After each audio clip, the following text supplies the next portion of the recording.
கைகளை உயர்த்தி ஆண்டவரை ஸ்தோத்திரம் பண்ணுங்க. அல்லேலூயா. தேவனுக்கு ஸ்தோத்திரம். ஆண்டவராகிய இயேசு கிறிஸ்துவின் பரிசுத்தமுள்ள நாமத்தில் கர்த்தருடைய பிள்ளைகளை உங்கள் அனைவரையும் நான் அன்போடு வாழ்த்துகிறேன். ஏப்ரல் மாதம் முதல் நாள். ஆண்டவருக்கு மகிமை உண்டாகட்டும். நம்முடைய வாழ்நாட்களில் மறுபடியும் ஒரு புதிய மாதத்தை காண கர்த்தர் கிருபை பாராட்டினார். தேவனுடைய நாமத்துக்கு மகிமை உண்டாகட்டும். இந்த வருஷம் 2025 துவங்கினது போல இருந்தது. இன்றைக்கு இந்த தேதியில் 3 மாதங்களை நம்ம கடந்து வந்து 4வது மாதத்துக்குள்ளே பிரவேசிச்சிட்டோம். கடந்த மாதங்களில் உங்களுக்குரியவர்களை நீங்கள் இழந்திருக்கலாம்.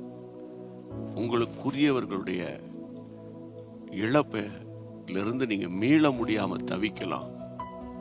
அல்லது ஏப்ரல் மாதத்தை துவங்கி இருக்கிற இந்த நாளில் இயேசுவே இந்த மாதத்தை எனக்கு நீங்கள் ஆசீர்வதிக்கணும் என்ற ஒரு ஏக்கம், வேதனை, ஒரு எதிர்பார்ப்பு எல்லாம் உங்களுக்குள்ள இருக்கும். ஆனால் இப்போ நான் உங்களுக்கு என்ன சொல்கிறேன்னா, கடந்த மாதத்தை நினைச்சு தோத்திரம் பண்ணுங்க. கடந்த மாத கஷ்டங்களில, நஷ்டங்களில, நெருக்கங்களில, உபத்திரவங்களில, உபாதைகளில, பலதரப்பட்ட தீய சக்திகள் உங்களை என்னையும் மோதின போது கர்த்தரோ கூட இருந்தார். கர்த்தரோ நம்மை வழி நடத்தி வந்தார். அந்த காரியத்தை நினைத்து முதல்ல ஸ்தோத்திரம் பண்ணலாமா? நன்றி சொல்லுங்க. ஆண்டவரே, மார்ச் மாதம் 31 நாட்கள் எனக்கு உணவு கொடுத்தீர், எனக்கு உடை கொடுத்தீர். ஆண்டவரே, உம்மை சார்ந்து வாழ உதவி செய்தீர். என்னுடைய கிறிஸ்தவ வாழ்க்கையில் நீர் நல்லவரும் போதுமானவராய் இருந்தீர். நான் எதிர்பாராத சம்பவங்கள் நடந்தது. நான் எதிர்பார்த்தது நடக்கல. 1-2 நடந்தது. ஆனால் இயேசுவே, நீர் எனக்கு போதும், நீர் எனக்கு போதும். அதனால கரங்களை உயர்த்தி நான் உம்மை ஸ்தோத்தரிக்கிறேன் அப்பா. மார்ச் மாதம் முழுவதும் நடத்தி வந்த கர்த்தருக்கு ஸ்தோத்திரம் பண்ணுங்க, ஸ்தோத்திரம் பண்ணுங்க. அன்பா சொல்றேன், ஸ்தோத்திரம் என்ற வார்த்தை இருதயத்தின் ஆழத்துக்குள்ளேருந்து வரட்டும். ஸ்தோத்திரம் பண்ணுங்க. ஸ்தோத்திரம், ஸ்தோத்திரம், ஸ்தோத்திரம், ஸ்தோத்திரம், ஸ்தோத்திரம், ஸ்தோத்திரம், ஸ்தோத்திரம். இயேசுவே, இயேசுவே உமக்கு ஸ்தோத்திரம், இயேசுவே உமக்கு ஸ்தோத்திரம், ஸ்தோத்திரம், ஸ்தோத்திரம், ஸ்தோத்திரம். ஆண்டவரே, உமக்கு நன்றி, உமக்கு நன்றி. கஷ்டங்களிலே, நஷ்டங்களிலே, உபத்திரவங்களிலே, அநேக நல்ல காரியங்கள் மத்தியில என்னோடு இருந்தீங்க, நடத்தினீங்களே. அதை நினைச்சு உம்மை ஸ்தோத்திரம் பண்ணுகிறோம், உம்மை துதிக்கிறோம். ஆண்டவரே, உமக்கு ஸ்தோத்திரம், ஸ்தோத்திரம், ஸ்தோத்திரம், ஸ்தோத்திரம், ஸ்தோத்திரம், ஸ்தோத்திரம், ஸ்தோத்திரம், ஸ்தோத்திரம், ஸ்தோத்திரம், ஸ்தோத்திரம், ஸ்தோத்திரம். இயேசுவே உமக்கு ஸ்தோத்திரம். ஹல்லேலூயா. எங்களோடு ஸ்தோத்திரம் பண்ணி ஒரு பழைய பாடலை பாடுங்க பாப்போம். Thank you Jesus. ஸ்தோத்திரம் பாடியே போற்றிடுவே தேவாதி தேவனை, ராஜாதி ராஜனை பாட்டி வணங்கிடுவே. தேவாதி தேவனை, ராஜாதி ராஜனை வாழ்த்தி வணங்கிடுவே. ஸ்தோத்திரம் பாடியே போற்றிடுவே தேவாதி தேவனை, ராஜாதி ராஜனை வாழ்த்தி வணங்கிடுவே. தேவாதி தேவனை, ராஜாதி ராஜனை வாழ்த்தி வணங்கிடுவே. அற்புதமான அன்பே, என்னில் பொற்பரன் பாராட்டும் தூய அன்பே. அற்புதமான அன்பே, என்னில் பொற்பரன் பாராட்டும் தூய அன்பே.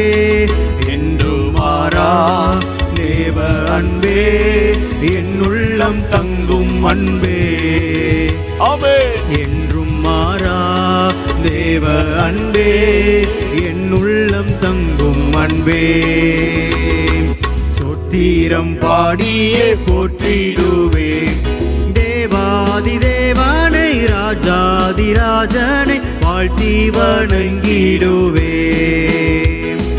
தேவாதிதேவனை ராஜாதிராஜனை வாழ்த்தி வணங்கிடுவேன். ஜோதியாய் வந்த அன்பே, பூவில் ஜீவன் தந்து என்னை மீட்ட அன்பே, ஜோதியாய் வந்த அன்பே, பூவில் ஜீவன் தந்து என்னை மீட்ட அன்பே, தியாகமான தேவ அன்பே, திவ்ய மதுரம் அன்பே, தியாகமான தேவ அன்பே, திவ்ய மதுர அன்பே, ஸ்தோத்திரம் பாடியே போற்றிடுவே. தேவாதிதேவனை ராஜாதிராஜனை வாழ்த்தி வணங்கிடுவே. தேவாதிதேவனை ராஜாதிராஜனை வாழ்த்தி வணங்கிடுவே. கர்த்தருக்கு மகிமை உண்டாகட்டும். இப்படி ஆண்டவரை துதித்து ஒவ்வொரு நாள் காலையிலேயே நீங்க பாட்டு பாடி அவரை ஸ்தோத்திரம் பண்ணி பாருங்க. அந்த நாள் முழுவதும் ஒரு பலன் உங்களை தாங்கும். உங்களுக்கு எனக்கு பலன் அவருடைய வார்த்தையும் அவருடைய பிரசன்னம்தான். வேற எந்த விஷயத்திலும் நமக்கு பலன் இருக்காது. பிரியமானவர்களே, நான் சொல்வது கர்த்தருடைய பிள்ளைகளுக்கு சொல்றேன். ஆமே, அமெரிக்கும் சந்தோஷமா இருப்பதே பலன். கர்த்தருக்குள் மனமகிழ்ச்சியா இருப்பதுதான் பலன். வேற என்ன பலன் நமக்கு?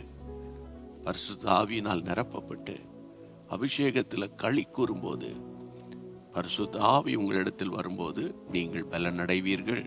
அப்போஸ்தலர் 1:8 ஆதாரத்தோடு நான் சொல்றேன்.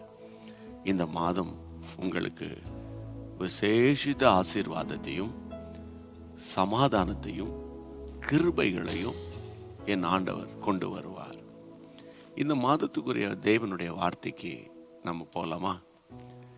நீங்கள் பைபிள் எடுக்கணும். எப்போவுமே நான் சொல்லுவேன், ஸ்க்ரீனில் வசனங்கள் வரும், அதை மட்டும் ஒரு வேளை ட்ராவலில் இருக்கும்போது ஓகே, வீட்டுக்குள்ளே இருக்கும்போது அந்த ஸ்க்ரீனில் அந்த வசனம் இருந்தாலும் நீங்கள் உங்கள் பைபிளை எடுத்து நீங்களே உங்கள் பைபிளை புரட்டி அந்த வசனத்தின் அந்த இருப்பிடத்தை பார்த்து நீங்கள் வாசித்து ஜெபிக்கும்போது அதில் விசேஷ கிருபை இருக்குது. ஏசாயா தீர்க்கதரிசியின் புத்தகத்தில் 9:6 ஆண்டவருடைய நாமங்களை குறித்து சொல்லப்பட்டிருக்குது. The book of Isaiah chapter 9:6 கர்த்தருடைய நாமங்கள் நமக்கு சொல்லப்பட்டிருக்குது. அதில் இந்த மாதத்துக்குரிய ஒரு தீர்க்க தரிசனமான ஒரு வார்த்தை அடங்கி இருக்கிறது. அது என்ன தெரியுமா? ஆலோசனை கர்த்தா, ஆலோசனை கர்த்தர். நம்முடைய ஆண்டவர் ஆலோசனையின் தேவன். அப்போ இந்த ஏப்ரல் மாதத்துக்கு என்ன செய்ய போகிறோம்? அதாவது பைபிள் படி நான் உங்களுக்கு சொல்கிறேன், கிறிஸ்துவுக்குள் வாழணும்னு ஒரு மனுஷன், ஒரு சகோதரி நினச்சிட்டாங்கன்னா ஏதாகிலும் ஒரு போராட்டம் வரும். ஆனால் அந்த போராட்டம் அவர்களை அப்படியே அழுத்திராது. அந்த போராட்டத்தை அவர்கள் மேற்கொள்வார்கள். இந்த உலகத்தில் உங்களுக்கு உபத்திரம் வரும், ஆனாலும் நீங்கள் பயப்படாதீங்க, திடமனதாக இருங்க. கர்த்தராகிய நான் உலகத்தை ஜெயித்த, கல்வாரி சிலுவையில் சத்துருவின் தலையை நசுக்கின, ஜெயம் எடுத்த அந்த ஜெயம் உங்களுக்கு உண்டு. அதனால் இந்த மாதத்தில் ஆண்டவர் நமக்கு உணர்த்துகிற ஒரு தீர்க்க தரிசனமான வார்த்தை ஆலோசனை கர்த்தர். அவர் பல பன்முகம் கொண்ட தெய்வம் என்பது நமக்கு தெரியும். இதே ஏசாயா தீர்க்கதரிசியின் புத்தகத்தில் 28 நீங்கள் திருப்புங்க. 28 கடைசி வசனம், அதாவது 29 இதுவும் சேனைகளின் கர்த்தராலே உண்டாகிறது. ம். அவர் ஆலோசனையில் ஆச்சரியமானவர், அவர் ஆலோசனையில் ஆச்சரியமானவர். செயலில் மகத்துவமானவர். அவர் ஆலோசனையில் ஆச்சரியமானவர். கர்த்தருடைய பிள்ளைகளே, which is wonderful in counsel. அவர் ஆலோசனை கொடுத்தா அதில் ஆச்சரியமான காரியம் அடங்கி இருக்கும். இன்னைக்கு தேவை நமக்கு ஆலோசனை தான். என் பிள்ளைகளை வருகிற புதிய கல்வி ஆண்டில் எந்த பள்ளிக்கூடத்தில் சேர்க்கணும், புதிய கல்வி ஆண்டுக்குரிய பொருளாதார தேவைகள் எப்படி சந்திக்கப்படுறது, ஏப்ரல் மாதத்தில் உங்களுடைய வீட்டின் காரியங்களை ஒழுங்குபடுத்துறது எப்படி, பிள்ளைகளை நடத்துகிற விதம் எப்படி, கணவனுக்கு மனைவிக்கிடையே ஒரு சீரான ஒரு இணக்கமான ஒரு வாழ்க்கை அடைவது எப்படி என்ற எல்லாவற்றுக்கும் நீங்கள் மனுஷனுடைய ஆலோசனையை தேடாதீங்க.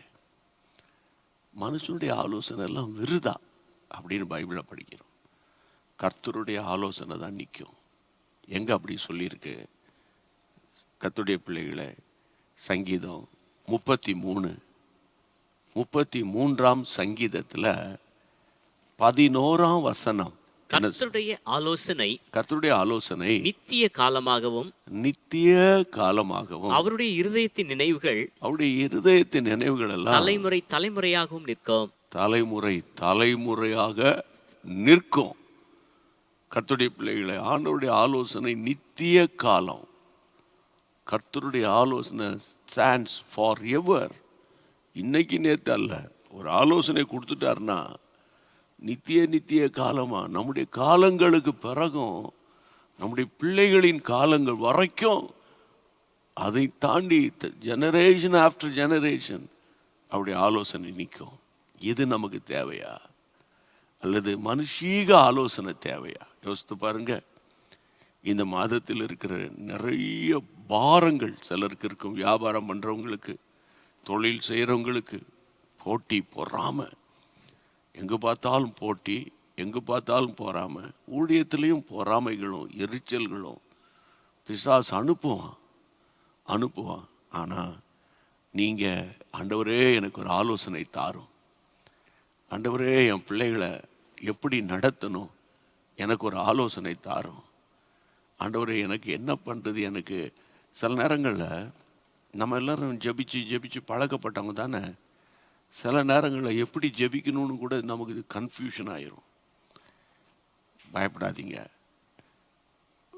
ஆண்டவர்கிட்ட தாழ்மையாக உள்ளதை உள்ளபடி, எனக்கு பலனில் ஆண்டவரே, எனக்கு எப்படி ஜெபிக்கணும்னு தெரியல, என்ன செய்யணும்னு எனக்கு தெரியல ஆண்டவரே அப்படின்னு நீங்கள் ஆண்டவர்கிட்ட ஒரு ஆலோசனை கேளுங்க. எப்படி ஆகிலும் கர்த்தர் உங்களுக்கு ஆலோசனை கொடுப்பார். சங்கீதம் 16 சங்கீதத்தை திருப்புங்களேன், கொஞ்சம் திருப்புங்க. திருப்பி 7ஆம் வசனத்தை படிக்க கேட்போம். எனக்கு ஆலோசனை தந்த கர்த்தரை துதிப்பேன், ராக்காலங்களிலும் என் உள்ளிந்திரியங்கள் என்னை உணர்த்தும். எனக்கு ஆலோசனை தந்த கர்த்தரை துதிப்பேன். கர்த்தருடைய தாசன் தாவீது சொல்றார், கர்த்தர் எனக்கு ஆலோசனை கொடுக்கிற தேவன். தாவீதுக்கு அவர் மெய்ப்பராக இருப்பார். கர்த்தர் தாவீதுக்கு ஆலோசனை கொடுக்கிற தேவனாக இருப்பார். அதனால மறுபடியும் அன்போடு கூட சொல்றேன், யங் ஜெனரேஷன் ப்ளீஸ் லிசன். வாட்ஸ்அப்பில் என்ன போட்டிருக்கு, ஃபேஸ்புக்கில் இப்படி வந்தது, யூடியூப்பில் இப்படி ஒன்று பார்த்தேன், இன்ஸ்டாகிராமில் இப்படி ஒரு கவுன்சில் வருது, இப்படி பண்ணால் இப்படி இருக்கும், அப்படி பண்ணால் இப்படி இருக்கும்னு. தயவு செய்து மனுஷீக ஆலோசனையை நீங்கள் தூர தள்ளிடுங்க. கர்த்தருடைய ஆலோசனை தான் நிலை நிற்கும். அப்போ இந்த மாதத்தில் ஆண்டவரே எனக்கு நீர் ஆலோசனை தரணும். ஆலோசனை ரொம்ப முக்கியம். கவுன்சில் ரொம்ப ரொம்ப முக்கியம். முக்கியம். பெரிய பெரிய தலைவர்கள், பிரதமர்கள், ஆட்சியாளர்கள், அதிகாரத்தில் இருக்கிறவர்கள், தேசத்தை ஆளுகிறவர்கள், அவர்களுக்கும் கவுன்சிலர்ஸ் இருப்பாங்க. ஆலோசகர்கள் இருப்பாங்க. எப்படி தேசத்தை நடத்தணும், எப்படி பொருளாதாரத்தை, எப்படி பட்ஜெட் போடணும், எதுக்கு எவ்வளோ பணத்தை அலாட் பண்ணணும். ஆமேன். மாநிலத்தை ஆளுகிற முதல் அமைச்சர்களுக்கும் சரி, தேசத்தை ஆளுகிற அதிபதிகளுக்கும் சரி, அதிபர்களுக்கும் சரி, பிரதமர்களுக்கும் சரி கவுன்சிலர்ஸ் இருப்பாங்க. நீதிமொழிகளின் புத்தகத்தில் 11ஆம் அதிகாரத்தில் நீங்கள் 14ஆம் வசனத்தை படிங்க. 14. ஆலோசனை இல்லாத இடத்தில் ஜனங்கள் விழுந்து போவார்கள். அநேக ஆலோசனைக்காரர்கள் இருந்தால் சுகம் உண்டாகும். சுகம், ஆங்கிலத்தில் சேஃப்டி, பாதுகாப்பு உண்டாகும். ஆலோசனைக்காரர்கள் இல்லாத இடத்துல ஜனங்கள் விழுந்து போவாங்க. ஒரு வாலிபர்களுக்கு ஆலோசனை வேணும். ஆமாம், இளைஞர்களுக்கு, வாலிப பிள்ளைகளுக்கு ஆலோசனை வேணும். என்னை போல ஊழியர்களுக்கு ஆலோசனை வேணும். முதியவர்களுக்கும் ஆலோசனை வேணும். இன்னைக்கு ஆலோசனை இல்லாமல் அவரவர் தங்கள் தங்கள் தங்கள் தங்கள் தங்கள் தங்கள் விருப்பத்தின்படி செய்கிறதுனால தான் வீடுகளுக்குள்ள சண்டைகளும், வீடுகளுக்குள்ள குழப்பங்களும், வேதனைகளும் அதிகரிக்கிறது. இந்த யூடியூப் மூலமாக நம்முடைய ஜேஎம்எம் ஃபேமிலி உங்களுக்கு நான் தீர்க்க தரிசனமாக சொல்கிறேன், பயப்படாதீங்க. கர்த்தருடைய ஆலோசனையை கேளுங்க, நிச்சயமாக நீங்கள் சித்தி பெறுவீர்கள். கர்த்தருக்கு மகிமை உண்டாகட்டும். நீங்கள் வேதத்தை திறந்து யாத்திராகமம் 18ஆம் அதிகாரத்துக்கு வேதத்தை திருப்புங்க. யாத்திராகமம் 18ஆம் அதிகாரம். அங்கே ஒரு நல்ல ஒரு சத்தியத்தை நான் படித்தேன். ஆண்டவர் ஸ்தோத்திரம். 13ஆம் அதிகாரத்திலிருந்து ஸ்தோத்திரம். மறுநாள் மோசே ஜனங்களை நியாயம் விசாரிக்க உட்கார்ந்தான். ஜனங்கள் காலமே துவக்கி சாயங்காலம் மட்டும், காலையிலிருந்து சாயங்காலம் மட்டும் மோசேக்கு முன்பாக நின்றார்கள். ஜனங்களுக்கு அவன் செய்த யாவையும் மோசேயின் மாமன் கண்டு, நீர் ஜனங்களுக்கு செய்கிற இந்த காரியம் என்ன? நீர் ஒன்றியாய் உட்கார்ந்திருக்கவும், நீ ஒன்றியாய் உட்கார்ந்திருக்கவும், ஜனங்கள் எல்லாரும் காலமே துவக்கி சாயங்காலம் மட்டும் உமக்கு முன்பாக நிற்கவும் வேண்டியது என்ன என்றான். அடுத்த வசனம். அப்பொழுது மோசே தன் மாமனை நோக்கி, தன் மாமனாரை பார்த்து, தேவனிடத்தில் விசாரிக்கும்படி ஜனங்களினிடத்தில் வருகிறார்கள். ஜனங்கள் என்கிட்ட வராங்களே, அவர்களுக்கு யாதொரு காரியம் உண்டானால் என்னிடத்தில் வருகிறார்கள். நான் அவர்களுக்குள்ள வழக்கை தீர்த்து, நான் தீர்த்து, தேவ கட்டளைகளையும் அவருடைய பிரமாணங்களையும் தெரிவிக்கிறேன்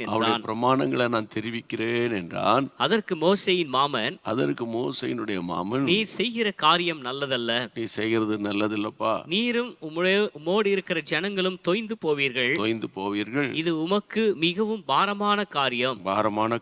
நீ ஒருவராய் அதை செய்ய உம்மாலே கூடாது. முடியாது. இப்பொழுது என் சொல்லை கேளும்.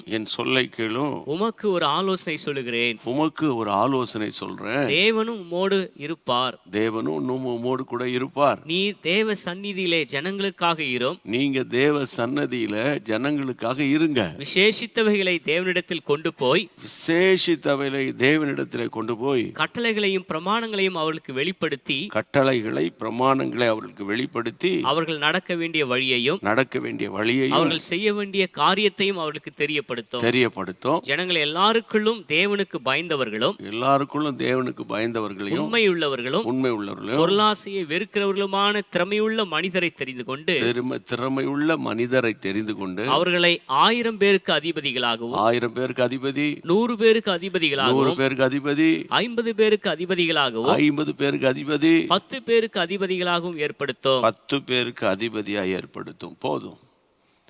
கர்த்தருடைய பிள்ளைகளே, மோசேயினுடைய மாமனார் மோசே செய்கிற ஊழியத்தை உன்னிப்பாய் கவனிக்கிறார்.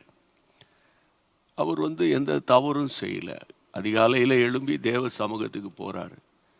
ஜனங்கள் காலையிலிருந்து சாயங்காலம் வரைக்கும் தேவனுடைய ஆலோசனைய, கட்டளைய, வழக்க ஒவ்வொன்றா கேட்டு ஒவ்வொருவருக்கும் ஜெபத்தோட ஆலோசனை கூறுகிறார். அப்போ மாமனார் பார்க்கிறார், நீ இப்போ செய்கிறது சரியில்லைப்பா, ஏன் எப்படி சொல்கிறீங்க? என் ஜனங்களுக்கு நான் தானே வழக்கை தீர்க்கணும் என்று அவர் ஒருவராய் கடந்து கஷ்டப்படுகிறார். மாமனார் கொடுக்குறாரு ஒரு ஆலோசனை. என்ன ஆலோசனை? 1000 பேருக்கு ஒரு ஆளை.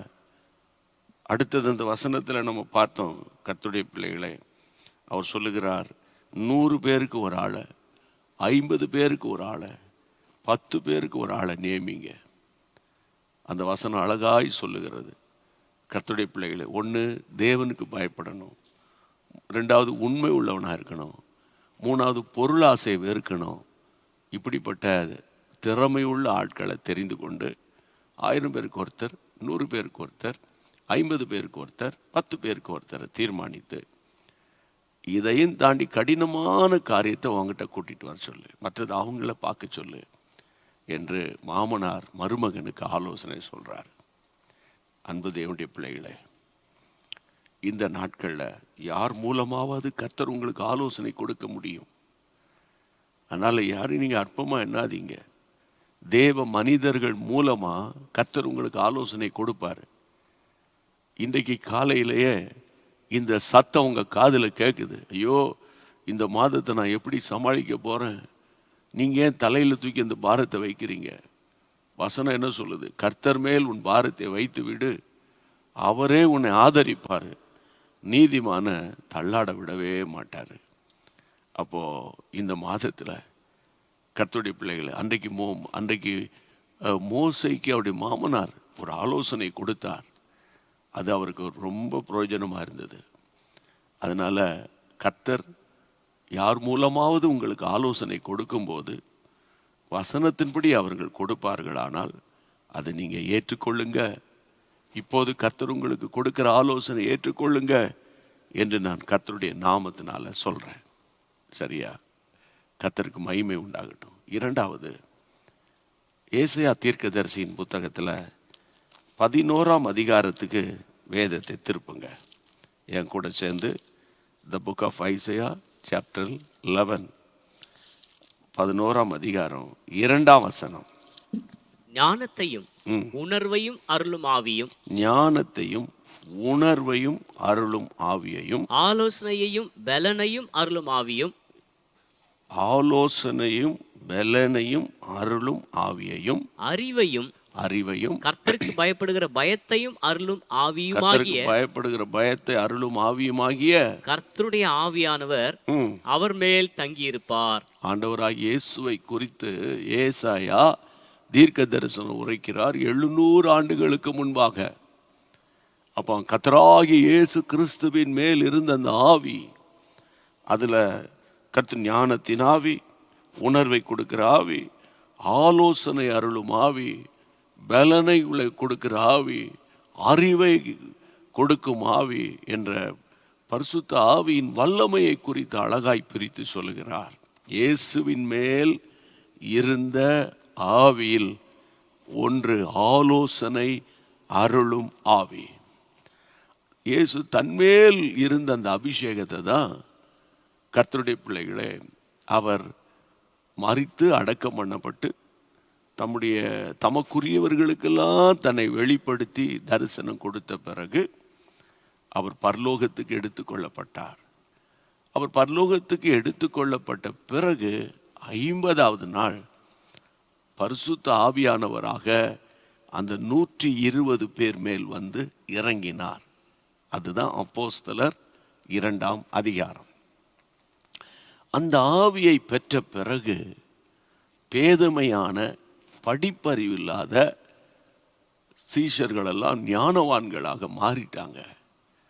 ஆலோசனை அருளுகிற கிருபை அவங்க மேலே வந்துட்டு, தங்களில் இருக்கிறதே 12, அதில் 12 பேரில் தங்களில் யார் பெரியவன் சண்டை போட்டுக்கிட்டு இருந்தாங்க. ஒரு முறை அப்பத்தை கொண்டு வர மறந்து போயிட்டாங்க, மறதியின் ஆவி. இப்படி நிறைய குழப்பங்கள் அவர்களுக்குள்ளே இருந்தது. ஆனால் அந்த மேல் மாடியில் பரிசுத்தாவின் அபிஷேகம் அவங்க மேலே வந்து இறங்கின பிறகு பார்த்தீங்கன்னா, என் அன்பு தேவனுடைய பிள்ளைகளே, அவங்க லைஃபே முற்றிலுமாய் மாறிட்டு.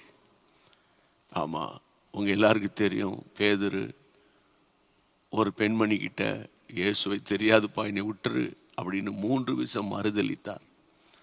ஆனால் அந்த பேதுருவை பற்றி தான் பைபிள் அப்போஸ்தலர் 2ஆம் அதிகாரம் அபிஷேகம் பெற்ற பிறகு வைராக்கியத்தோடு அவர் தைரியமாக நின்று பேசுகிறார். ஜீவாதிபதியை நீங்கள் கொலை செஞ்சீங்க, பிதாவானவர் அவரை உயிரோடு எழுப்பினார், அதற்கு நாங்கள் சாட்சியாக இருக்கிறோம். இயேசுவை தெரியாது என்று மறுதளித்த ஒரு மனிதன் அநேகருக்கு முன்பதாக வைராக்கியம் பாராட்டி பிரசங்கித்தார். அவர் தான் முதல் பிரசங்கியார்.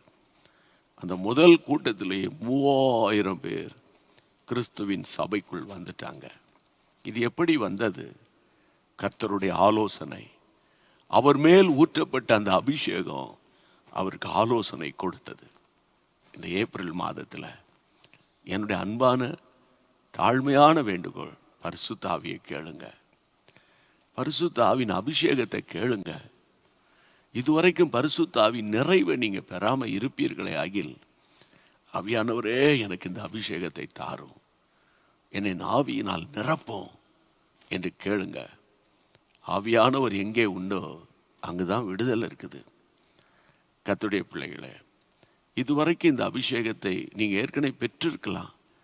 ஆனால் அபிஷேகத்தில் நிரப்பப்படாமல், அபிஷேகத்தில் நடத்தப்படாமல் இருப்பீர்களே ஆனால், இந்த மாதத்தில் கொஞ்சம் நேரம் எடுத்து ஜெபத்துக்கு நேரத்தை ஒதுக்குங்க. இங்கே பாருங்க, வேலை, தொழில், வியாபாரம், படிப்பு, ஊழியம் எப்பவுமே இருக்கும். இதை காரணம் காட்டி ஜெபத்தை, அபிஷேகத்தில் நிரம்புறத நீங்கள் மிஸ் பண்ணிடாதீங்க. உங்களுக்குள் இருக்கிற ஆவியின் வரத்தை அனல் மூட்டி அனல் மூட்டி அனல் மூட்டி அனல் மூட்டி எழுப்பி, எப்போது உங்களுடைய ஆவி ஒரு அனல் உள்ள ஆவியாக இருக்கட்டும். ஆமேன். ஒரு இடத்துல நெருப்பு பிடிச்சி மழை மழை மழைன்னு எரிதுன்னு வைங்க, அந்த இடத்துல போய் வண்டுகளோ புழுக்களோ பூச்சிகளோ பறவைகளோ உட்கார முடியுமா? கிட்டையே வராது. கிட்ட வரும்போது அந்த அனல் அந்த கர்த்தருடைய பிள்ளைகளாக எல்லாவற்றையும் அப்புறப்படுத்திடும். எப்போதும் ஆவிக்குள்ளாக நிரம்பி இருப்பீர்களே ஆனால், சத்துரு வருவான், வெள்ளம் போல தான் வருவான். உடனே உங்களுக்குள்ள இருக்கிற ஆவியானவர் வெகுண்டு எழும்புவார். உங்களுக்குள்ள இருக்கிற அபிஷேகம் அந்த சத்துருவை துரத்தும். இந்த ஏப்ரல் மாதத்தில் ஆமேன், ஞானத்தை அருளும் ஆவி மட்டுமல்ல, ஆலோசனை அருளும் ஆவி. எனக்கு ஆலோசனை கொடுங்கப்பா சொல்லிட்டு கொஞ்ச நேரம் அந்நிய பாஷை பேசி ஜெபம் பண்ணுங்க. இவ்வளோ கடன் வாங்கிட்டேன் தெரியாமல். கடன் கடன் கடன், கண்ணை 3 நாள்லே கடன் தான். காலையில் விடிஞ்சா ஜெபம் பண்ணவே முடியல. பணம் பணம் பணம் பணம், இதுக்கு என்ன செய்ய அதுக்கு என்ன செய்ய, ஒரு ஒழுங்கு இல்லாமல். ஆண்டவரே, என் குடும்பத்தை நடத்திட்டேன், என் புருஷனுடைய கடன் எனக்கு தெரியாது, என் மனைவி வாங்குற சம்பளம் எனக்கு தெரியாது. அப்படி வாழாதீங்க. ஒருத்தருக்கு ஒருத்தர் திறந்த இருதயத்தோட நம்ம ஆண்டவர்கிட்ட ஜெபம் பண்ணுவோம். பிள்ளைகளை நீங்கள் கோவப்படுத்தாமல் உற்சாகப்படுத்துங்க. பரீட்சை காலத்தில் நீ மனம் தளராத, நான் ஜெபம் பண்ணுறேன், இந்த ஜெபம் உனக்கு அற்புதத்தை கொண்டு வரும். பிள்ளைகளை உற்சாகப்படுத்துங்க. கர்த்தருடைய நாமத்தினால உங்கள் வீடு தேவ ஆலோசனையினால் நிரம்பும். உங்கள் வீடு தேவ ஆலோசனையினால் நிரம்பும். கர்த்தருக்கு மகிமை உண்டாவதாக. உங்கள் அபிஷேகத்தை அனல் மூட்டுவீங்களா? உங்கள் அபிஷேகத்தை அனல் மூட்டுவீங்களா? கர்த்தருக்கு தோத்திரம். ஒருவேளை காலையில் விடிய காலையிலேயே எழும்பி ஓடணும்னா, மத்தியானம் கொஞ்ச நேரம், இரவு கொஞ்ச நேரம் நல்ல அந்நிய பாஷைகளை பேசி இந்த மாதத்தில், ஆண்டவரே ஒவ்வொரு ஸ்டெப்லேயும் எனக்கு நீங்கள் ஆலோசனை கொடுங்கப்பா, நீங்கள் ஆலோசனை கொடுங்கப்பா. மனுஷனுடைய ஆலோசனையெல்லாம் விருதா. பைபிளில் பார்த்தீங்கன்னா 1 ராஜாக்கள் 3வது 12ஆம் அதிகாரம் 6ஆம் வசனத்தை வாசிக்கலாம்.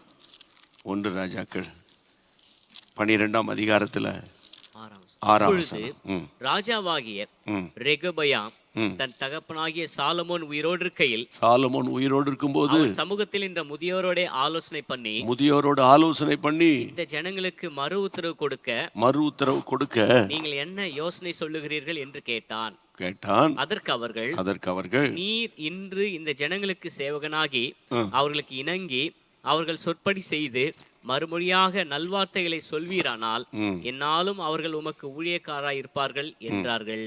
முதியோர் தனக்கு சொன்ன ஆலோசனையை அவன் தள்ளிவிட்டு தன்னோடு வளர்ந்து தன் சமூகத்தில் இருக்கிற வாலிபரோடே ஆலோசனை பண்ணி தன்னோடு தன்னுடைய சமூகத்தில் வளர்ந்த அந்த வாலிபரோட ஆலோசனை பண்ணி அவர்களை நோக்கி உம்முடைய தகப்பன் எங்கள் மேல் வைத்த நுகத்தை லகுவாக்கும் என்று என்னிடத்தில் சொன்ன இந்த ஜனங்களுக்கு மறுமொழி கொடுக்க நீங்கள் என்ன ஆலோசனை சொல்லுகிறீர்கள் என்று கேட்டான். நல்லா கவனிக்கணும்.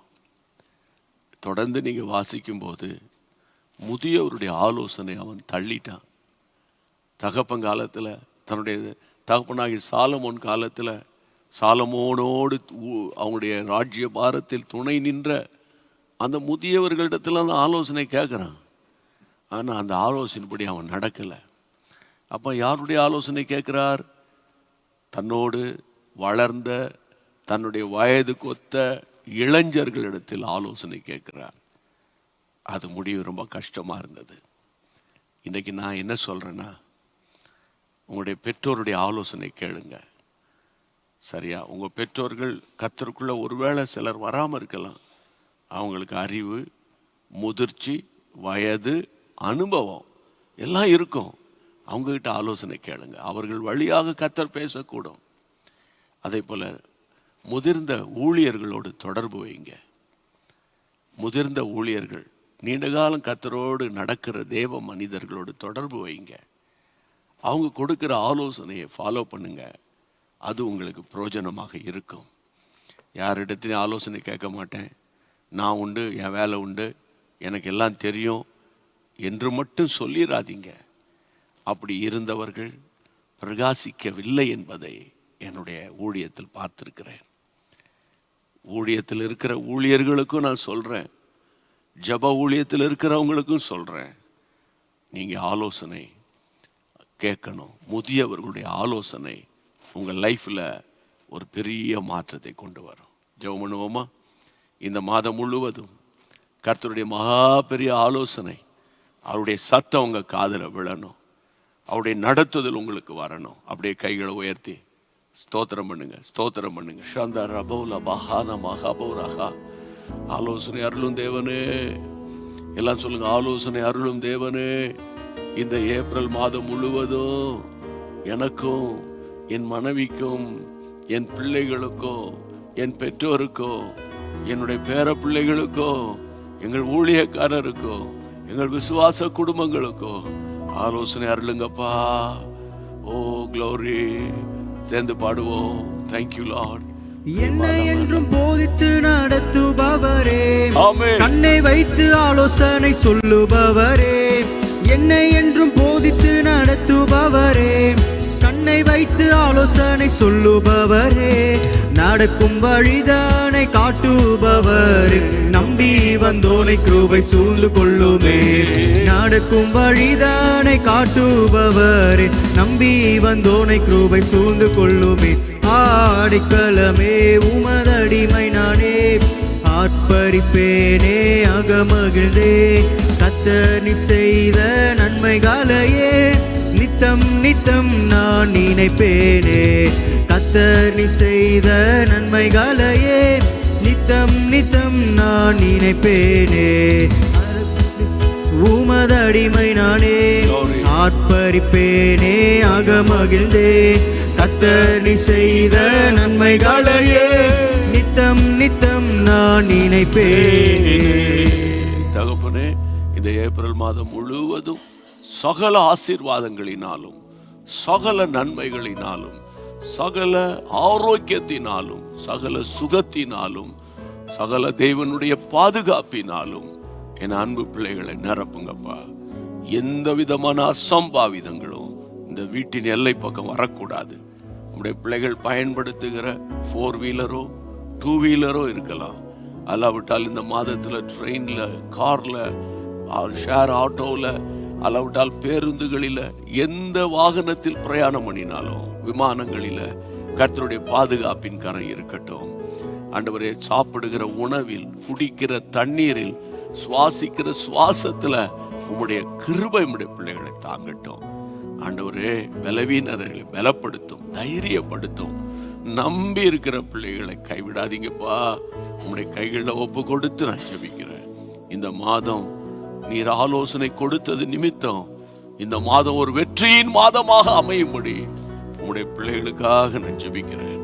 இந்த ஜெபத்தை கேட்டு இந்த மாதம் முழுவதும் கர்த்தர் வழி நடத்த போகிறீர். கோடி ஸ்தோத்திரம், கோடி ஸ்தோத்திரம், கோடி ஸ்தோத்திரம். வியாதிகளுக்கும் உபத்திரவங்களுக்கும் தீய ஆவிகளுக்கும் கெட்ட மனுஷருக்கும் உம்முடைய பிள்ளைகளை விலக்கி பாதுகாத்துக்கொள்ளும். இயேசுவின் நாமத்தில் ஜெபிக்கிறோம் பிதாவே, ஆமென். கர்த்தருக்கு ஸ்தோத்திரம். நீங்க பாக்கியவான்கள், பாக்கியவதிகள். இந்த மெசேஜ், இந்த வாக்குத்தத்த செய்திய இந்த லிங்க் உங்களுக்கு யார் யார் உங்களுடைய நண்பர்கள் உங்க சோஷியல் மீடியா குரூப்ல இருக்காங்களோ அவ்வளோ பேருக்கும் ஷேர் பண்ணிருங்க. அவங்க வீடுகளுக்கெல்லாம் இந்த சத்தம் போகும்போது, ஐயோ எங்களுக்கு யாரும் இல்லையே, எங்களுக்கு அப்பா இல்லையே, ஆலோசனை கொடுக்கறதுக்கு அம்மா இல்லையே, அல்லது அண்ணன் இல்லையே, என் புருஷன் இல்லையே அப்படின்னு அங்கலாய்க்கிறவங்களுக்கு ஆண்டவருடைய சத்தம் கேட்கும். கர்த்தர் அவர்களை ஆசீர்வதிப்பார். அன்பு தேவ பிள்ளைகளே, இந்த மாதத்துல தினந்தோறும் சாயங்காலம் 5:30 மணிக்கு நம்ம தொடர்ந்து எழுப்புதலுக்காக, குடும்பத்தின் பாதுகாப்புக்காக ஜெபம் நடத்துறோம், ஆலோசனை கொடுக்கிறோம். இல்லை, மிஸ் பண்ணிடாதீங்க. ஒவ்வொரு நாள் காலையில கர்த்தருடைய பிள்ளைகளை 5:30 மணிக்கு அனுதினமும் ஆவியானவரோடு என்ற குறுஞ்செய்தியை காலையிலேயே கேட்டு நீங்க பலப்பட்டுருங்க. கர்த்தருக்கு ஸ்தோத்திரம். அதே போல கர்த்தருடைய பிள்ளைகளை வருகிற குட் ஃப்ரைடே வரைக்கும் நமக்கு ஒவ்வொரு நாள் காலையில் 40 நாட்கள் 40 கேள்விகள் என்ற அருமையான ஆண்டவர், நம் அன்பின் ஆண்டவர் நம்மிடத்தில் ஆண்டவர் கேட்பது என்ன என்ற தலைப்பில் கொடுக்கிற செய்தியும் 6 மணிக்கு கேட்க மறந்துடாதீங்க. கர்த்தருக்கு ஸ்தோத்திரம். ஒவ்வொரு நாளும் திங்கள் கிழமையிலிருந்து வெள்ளிக்கிழமை வரைக்கும் பகல் 12 மணிலேருந்து 1 மணி வரைக்கும் ஜூம் மீட்டிங் மிஸ் பண்ணிடாதீங்க. கர்த்தருக்கு ஸ்தோத்திரம். அதை போல ஒவ்வொரு ஞாயிற்றுக்கிழமை இரவு 9:30 மணிக்கு நம்முடைய வாராந்திர இரவு ஜெபம் தொடர்ந்து ஜெபம் பண்ணுவோம். இந்த மாதம் ஜெயத்தை பெற்றுக்கொள்வோம். கர்த்தர் உங்களை கிருபையாக நடத்துவார். God bless you. சேர்ந்து சொல்வோம், என் ஆத்துமாவே கர்த்தரை ஸ்தோத்திரி, என் முழுவலுமே பரிசுத்த நாமத்தை ஸ்தோத்திரி. என் ஆத்துமாவே கர்த்தரை ஸ்தோத்திரி, கர்த்தர் செய்த சகல உபகாரங்களை மறவாதே. ஆமென். God bless you. Thank you. அன்பான தேவனுடைய பிள்ளைகளே, இச்செய்தி உங்களுக்கு மிகுந்த ஆசீர்வாதமாக இருந்ததென்று நாங்கள் நம்புகிறோம். தொடர்ந்து எங்கள் செய்திகளை கேட்டு கர்த்தருக்குள் ஆசீர்வதிக்கப்பட ஜீசஸ் மீட்ஸ் மினிஸ்ட்ரீஸ் என்கிற எங்கள் யூடியூப் சேனலை சப்ஸ்கிரைப் செய்யுங்கள். மேலும் உங்கள் ஜெப உதவிக்கு எங்களோடு நீங்கள் தொடர்பு கொள்ள வேண்டிய தொலைபேசி எண் 9842252836 மற்றும் 7299546363. Email gpsrobinson@hotmail.com. கர்த்தர் உங்களை ஆசீர்வதிப்பாராக.